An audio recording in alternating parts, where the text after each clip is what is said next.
एक बार एक छोटे से गांव में एक मूर्तिकार रहता था जो बहुत ही सुंदर और आकर्षक मूर्तियां बनाता था। लेकिन अब वो आदमी थोड़ा बूढ़ा हो गया था।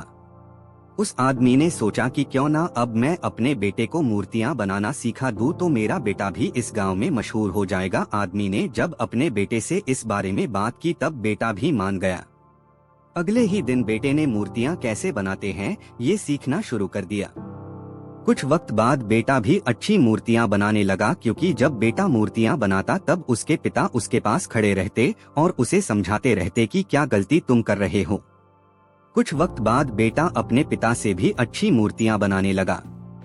गांव वाले लोगों ने भी बेटे की मूर्तियों को पिता की मूर्तियों से ज्यादा अच्छा बोलना शुरू कर दिया। बेटा ये सब सुनकर काफी खुश हुआ। बेटे की इतनी तारीफ सुनकर पिता बेटे से भी ज्यादा खुश हुए। लेकिन अब बेटे की बनाई हुई मूर्तियों में पिता ने जब बेटे को उसकी गलती बताई तब बेटे अपने पिता से कहा, मैं आपसे कहीं ज्यादा अच्छी मूर्तियां बनाना जानता हूं और मेरी मूर्तियां की कीमत तो आपकी बनाई हुई मूर्तियों से ज्यादा है। अब आपको मुझे सलाह देने की कोई जरूरत नहीं। बेटे की ये बात सुनकर पिता चुप हो गए और वहां से चले गए।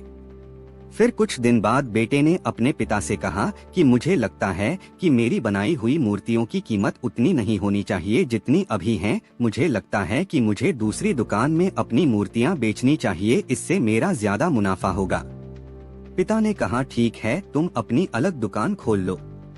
बेटे ने अपनी अलग दुकान खोल दी और अपनी मूर्तियों का दाम अपने पिता की मूर्तियों से ज्यादा रखा। अब जो लोग पिता की मूर्तियां ज्यादा खरीदते थे उन्होंने बेटे की मूर्तियां जिनका दाम भी ज्यादा था उनको खरीदना शुरू कर दिया। बेटा बहुत खुश था कि मैं अपने पिता से ज्यादा अच्छा मूर्तिकार बन गया।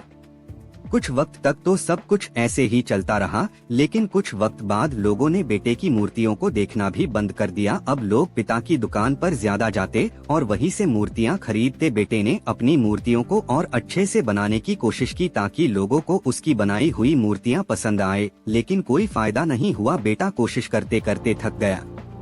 अपने पिता की दुकान पर इतने लोगों की भीड़ देखकर बेटे को काफी गुस्सा आया।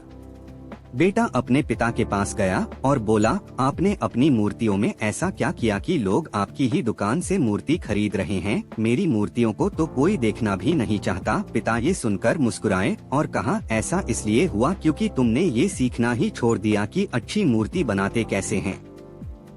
ये सुनकर बेटे ने कहा, लेकिन मैंने अपनी मूर्तियों को अच्छा बने की बहुत कोशिश की, लेकिन फिर भी कोई फायदा नहीं हुआ। ये सुनकर पिता बोले, ऐसा इसलिए हुआ क्योंकि तुम्हें पता ही नहीं है कि तुम कहाँ गलती कर रहे हो, तुम्हें पता ही नहीं।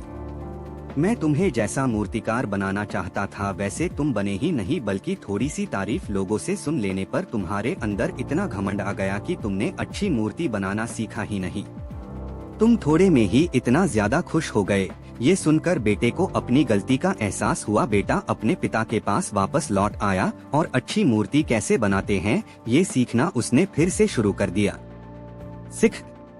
हम जो भी काम करते हैं हमें उस काम को हमेशा सीखते रहना चाहिए। फिर भले ही गलतियों से सीखो या फिर अनुभव से सीखो, लेकिन कभी भी अपने आप पर या अपने काम पर घमंड मत करो। कहानी पसंद आई तो हमारे चैनल को लाइक एंड सब्सक्राइब